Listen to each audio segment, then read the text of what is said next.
Hello students, welcome to second lecture of electrostatics.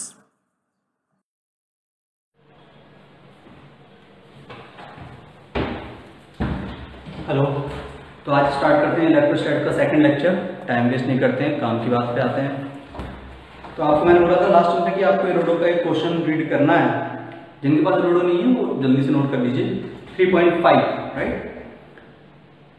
A thin wire ring of radius r has an electric charge small q. What will be the increment of the force stretching the wire if a point charge q naught is placed at the ring's center? Okay, चलो start करते हैं। पहले feel करते हैं problem को।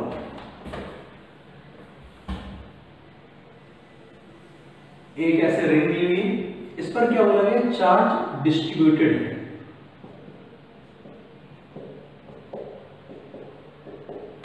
Total charge small की। अच्छा, अगर आपको याद हो पुरानी बातें भूल गए होगे वैसे तुम लोग, है ना? याद है मास पर यूनिट लेंथ निकालते थे, क्या करते थे उसमें? Total mass divided by total length. ऐसे अगर मैं बोलूं charge per unit length calculate करना है तो क्या करोगे आप? Total charge divided by total length जितने पर डिस्ट्रीब्यूटेड है, तो क्या ये 2/r में डिस्ट्रीब्यूटेड है, राइट? और इसे हम बोलेंगे, डिनोट करेंगे लैम्डा से इलेक्ट्रोडायनेमिक्स में, जिसे बोलेंगे वहां क्या बोलते थे? मास पर यूनिट लेंथ। यहां क्या बोलेंगे? Charge per unit length. Clear? Okay. अब क्या करते हैं? अब सोचो, क्या एक पर्टिकुलर सेगमेंट को लेते हैं। इन चार्जेस की वजह से इस पर क्या एक रिपल्सिव फोर्स लग रहा होगा जिससे ये स्ट्रिंग एक्सटेंड होना चाहिए। तो इस पूरी रिंग में क्या जनरेट हो जाएगा? ये टेंशन फोर्स जनरेट हो जाएगा। तो हम इस आर्क को साइड में अलग बना दिया। बहुत छोटा है, राइट? बट समझने के लिए थोड़ा सा हमने इसको अच्छे से बना दिया।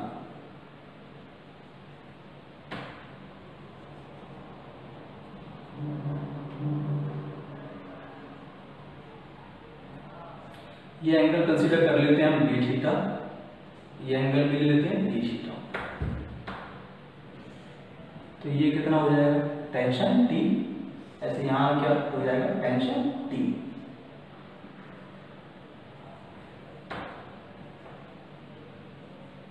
अभी ये डी थीटा, तो ये भी डी थीटा, तो ये 90 माइनस डी थीटा, तो ये एंगल भी कितना हो जाएगा? D theta. क्लियर? इस टेंशन का एक कॉम्पोनेंट इधर जाएगा, टी कॉस डी थीटा। इधर भी क्या हो जाएगा? T cos theta. तो ये वाले कॉम्पोनेंट तो कैंसिल आउट हो जाएंगे। फाइनली क्या डाउनवर्ड डायरेक्शन में लग रहे होंगे?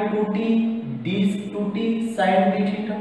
और ऊपर क्या लग रहा होगा? इलेक्ट्रोस्टैटिक फोर्स, रिपल्सिव फोर्स, उसे मैंने नाम दे दिया F1।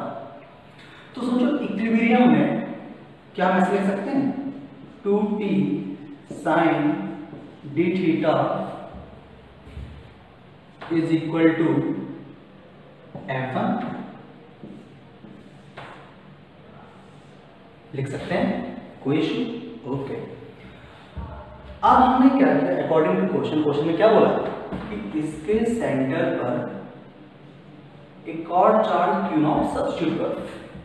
तो क्या चेंज हो जाएगा? सोच रहे हो बाकी सारे सिनेरियो तो चेंज वही रहेंगे, बट क्या इस चार्ज की वजह से एक और फोर्स ऐड हो जाएगा इसके ऊपर, तो इसमें एक्स्ट्रा टेंशन क्रिएट हो जाएगी। वो change in increment of force कितना आया वही अपने को बताना है। क्लियर? तो आप स्क्रीन स्टॉप करके नोट कर लो। इसके आगे क्या करना है देखते हैं।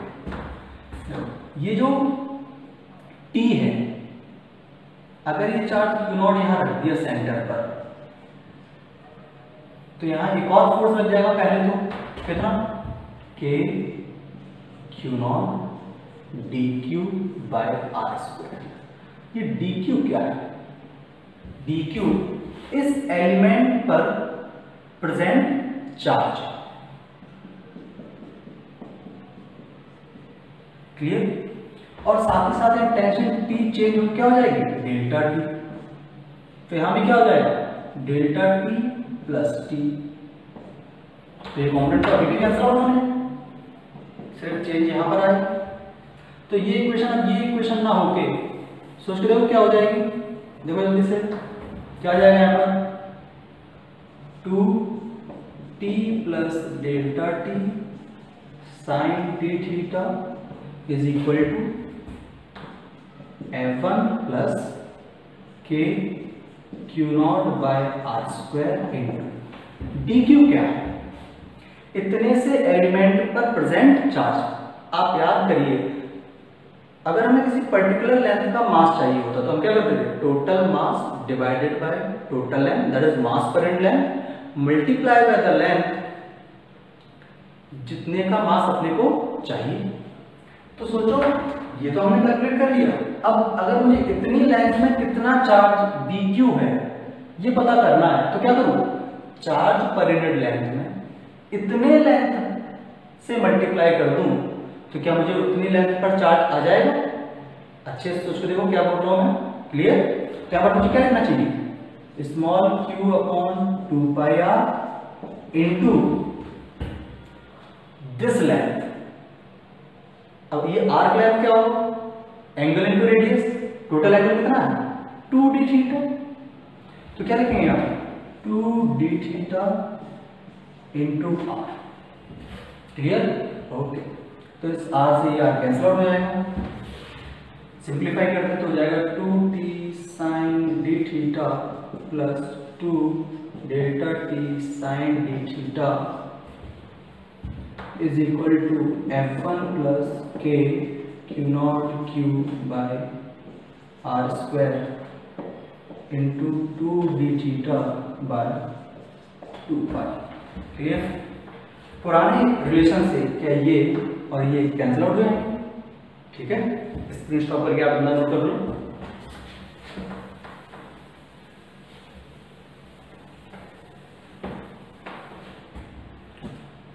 अब यहाँ क्या रहेगा, अब ये एंगल स्मॉल है डी थीटा, तो हम क्या लिख सकते हैं साइन डी थीटा को इसके इक्वल लिख सकते हैं डी थीटा, तो लेफ्ट हैंड साइड में क्या रह जाएगा 2 into delta T into D theta is equal to K Q naught Q by are square into 2 D theta by 2 pi,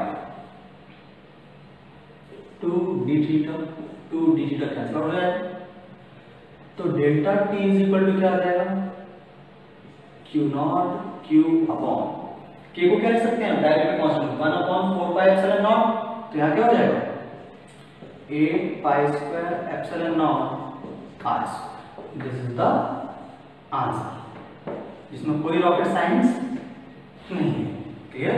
screen stop करो, नोट कर लीजिए, ठीक।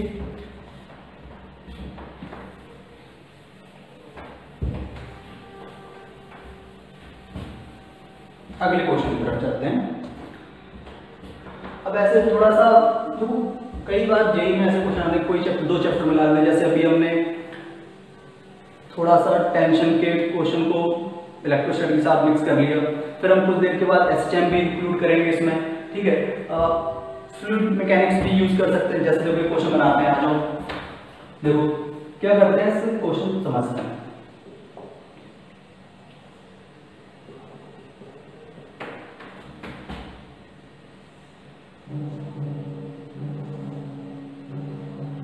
ऐसे 2 थ्रेड हैं, इन पर मास m है, इनका चार्ज q और q ले लेते हैं। जब ये सिस्टम एयर में है तो वर्टिकल से ये एंगल थीटा है, क्लियर। आप क्वेश्चन करेंगे now this system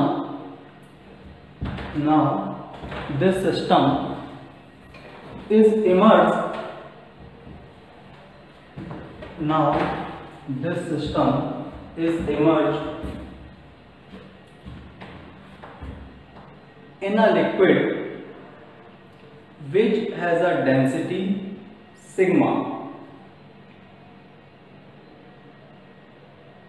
then find out the dielectric constant of the medium if angle made by the thread balls at equilibrium position will not change. Bracket note कर लीजिए. Density of the ball are rho. Clear? तो question में क्या कह रहा है, पहले समझते हैं क्वेश्चन प्रॉब्लम को समझते हैं कि एयर में भी सिचुएशन है.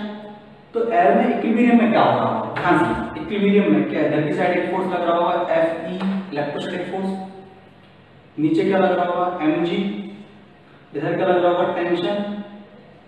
ये एंगल थीटा तो ये भी थीटा है, तो ऊपर क्या लग रहा होगा t cos थीटा और इधर क्या लग रहा होगा t sin थीटा.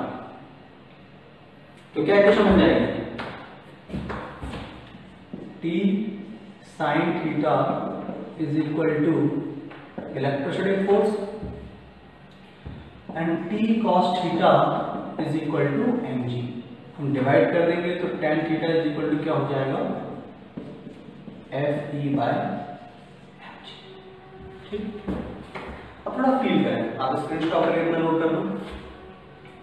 अब अगर सिस्टम को हमने एक लिक्विड में सब इमर्ज कर दिया, डुबा दिया, तो सोचो क्या चेंज होगा. क्या फोर्स चेंज हो जाएगा? यस, इलेक्ट्रोस्टैटिक फोर्स चेंज हो जाएगा. आप जानते हैं कितना हो जाएगा ये एयर की फोर्स का एयर की फोर्स डिवाइडेड बाय के टाइम रिड्यूस हो जाएगा. क्या टेंशन रिड्यूस होगा? बिल्कुल, ये टेंशन भी रिड्यूस हो जाएगा. और साथ ही साथ क्या ऊपर की तरफ एक बॉयंट फोर्स भी लगेगा. तो आप सोच के देखो इक्वेशन में क्या चेंज आएगा, है ना. ध्यान समझते हैं. क्या है टी डैश हो जाएगा, तो इधर क्या हो जाएगा टी डैश कॉस थीटा, ये टी डैश साइन थीटा और ये एफ डैश. तो मैं डायग्राम चेंज कर देता हूं, यहां पर हो जाएगा टी डैश कॉस थीटा, ये हो जाएगा टी डैश साइन थीटा, ये एफ डैश, जिसे हम किसके इक्वल लिख सकते हैं एफ ई बाय के. वेयर एफ ई हम क्या मान रहे हैं electrostatic force in air, right. Okay. और ऊपर क्या लग रहा होगा बॉयंट फोर्स. तो सोच के देखो टी कॉस थीटा का वैल्यू क्या हो जाएगा this minus buoyant force. Buoyant force क्या होता है v डेंसिटी किसकी, बॉडी की, लिक्विड की, लिक्विड की. बहुत बढ़िया. Sigma into g. तो आप सोचो जब आप लिखोगे t sin theta is equal to this and t cos theta is equal to this और डिवाइड करोगे तो t डैश तो कैंसिल आउट हो जाएगा. सोच देखो फिर से बोलता हूं t dash sin theta is equal to this and t dash cos theta is equal to this. दोनों इक्वेशन को डिवाइड करोगे तो t डैश से t dash left hand side में कैंसिल आउट हो जाएगा. फाइनली क्या आएगा tan थीटा. तो tan थीटा इसके इक्वल है. तो क्या हम ऐसे लिख सकते हैं, ध्यान समझना, is equal to F E by K upon mg minus v sigma g. Clear? कैसे लिखिए, समझ आ गया आपको? कई गधेड़ों को समझ नहीं आया है, हर चीज लिख के बतानी पड़ेगी. T dash sine theta is equal to F E by K, T dash cos theta is equal to mg minus v sigma g. Divide कर दे. क्लियर है? तो ओके. तो इससे ये कैंसिल आउट हो जाएगा. तो इधर क्या हो जाएगा 1 अपॉन मास को हम क्या लिख सकते हैं डेंसिटी इनटू वॉल्यूम, मतलब v rho g is equal to 1 by k upon v rho g minus v sigma g. vg cancel out हो गया. k इधर आ गया तो k इज इक्वल टू क्या हो जाएगा rho upon rho minus sigma. ये अपना हो गया डायरेक्ट्रिक कांस्टेंट ऑफ मीडियम.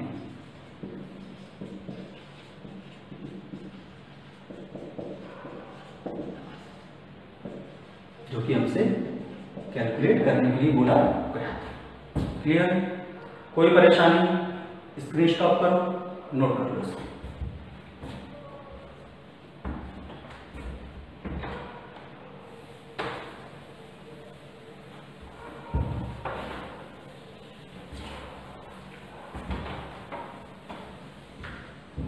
एक और क्वेश्चन करते हैं। अब हम कूलॉम फोर्स को मिक्स करते हैं एसएचएम के साथ, राइट।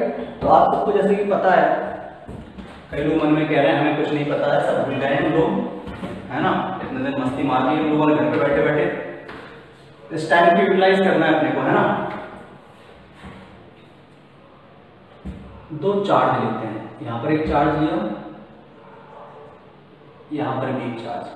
अच्छा, मैंने आपको बताया था कि इक्विलिब्रियम जो होता है वो तीन टाइप का, basically stable, unstable, neutral. Stable equilibrium कि अगर हम बॉडी को मेन पोजीशन से डिस्प्लेस करें और रिलीज कर दें तो वो कहाँ आ जाए, मेन पोजीशन की तरफ आना चाहे। अनस्टेबल, मेन पोजीशन थोड़ा सा डिस्प्लेस किए और वो दूर भाग गए। और न्यूट्रल की कोई टेंडेंसी है ना। तो एसएचएम किसका हो सकता है, सोचो, बताया था एसएचएम में स्टेबल इक्विलिब्रियम का, है ना। ओके, तो ये चार्ज Q और Q यहाँ पर रखे, थर्ड चार्ज हमने यहाँ पर रखा स्मॉल q। सपोज इनके बीच का सेपरेशन L और ये भी L ले लेते हैं।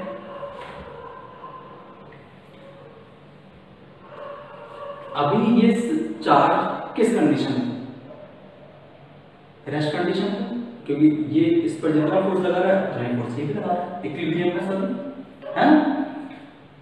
कौन सा इक्विलिब्रियम है, लेकिन डिपेंड करेगा कि आप इसे किस डायरेक्शन में डिस्प्लेस कर रहे हो।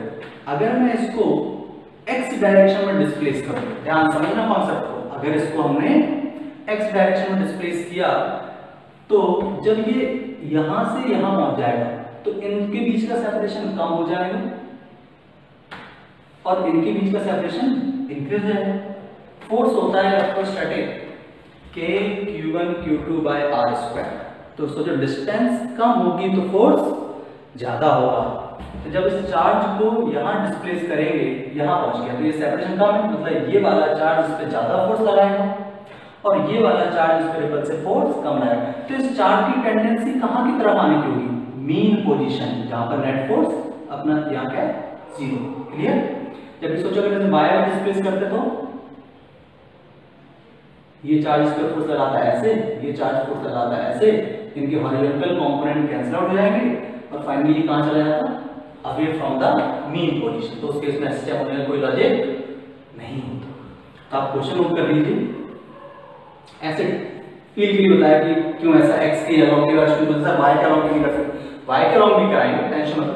बट उस केस में चार्जेस हम कुछ और लेंगे, नेगेटिव चार्जेस। खेल कैसे भी खेलो, आप जैसा बोलोगे वैसे बना लेंगे हम लोग क्वेश्चन, है ना। यहाँ कहां से बोलोगे, क्लास में तो बोल भी लेते हैं, है ना। If we slightly displace the charged particle small q along x-axis and release, then find out the time period of SHM। ठीक है, सॉल्व करो। तो SHM में हमने क्या सीखा, सबसे पहले तो मेन पोजीशन पता करते हैं, ऑलरेडी मेन पोजीशन है। फिर क्या करते थे, इसे स्मॉल डिस्टेंस x डिस्प्लेस किया एंड इस पर नेट फोर्स लिख देते। तो यहां से तो नेट फोर्स क्या हो जाएगा, इस समय इसका नेट फोर्स क्या हो जाएगा, ये डिस्टेंस कितनी हो गई, L प्लस एक्स। तो हम क्या लिखेंगे, K Q capital Q upon L plus X का whole square minus K small q capital Q upon L minus X का होल स्क्वायर। क्वेश्चन सोच रहे होंगे सर ये फोर्स माइनस दिस फोर्स क्यों नहीं किया, आप ऐसे भी कर सकते हो। तो आपके में plus sign F is equal to condition क्या हो जाएगी, प्लस kx। अगर हम पहले ही एज्यूम कर लेंगे नेट फोर्स इधर है तो फिर एसटीएम कंडीशन में वो F is equal to minus kx नहीं आएगा, F is equal to plus kx। तो इसमें कोई रॉकेट साइंस नहीं, पहले मैं आपको सिस्टम में पूरी क्लैरिटी करा चुका हूं। क्लियर। तो नेट फोर्स यहां पर क्या हो जाएगा, net force is equal to हो जाएगा, यहां से हम k small q capital Q बाहर ले लेते हैं तो ऊपर क्या रह जाएगा, दिस माइनस दिस। तो इसको और इसको ओपन भी कर लो साथ में, पक्का।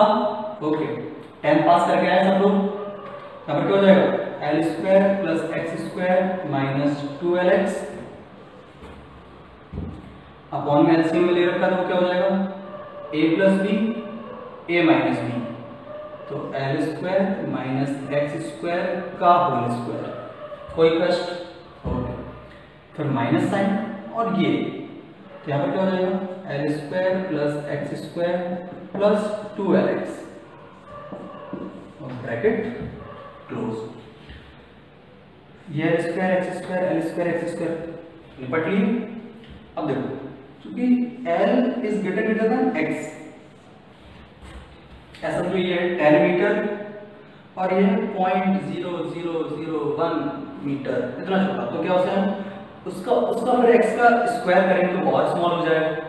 तो क्या इसमें से इसको माइनस करेंगे तो क्या अप्रॉक्सीमेटली कैलकुलेशन इजी करने के लिए इसे एल स्क्वायर ही अज्यूम कर सकते हैं, हाँ, इसीलिए स्लाइटली बोला जाता है सिस्टम में, ठीक है। तो यहाँ पर नेट फोर्स क्या हो जाएगा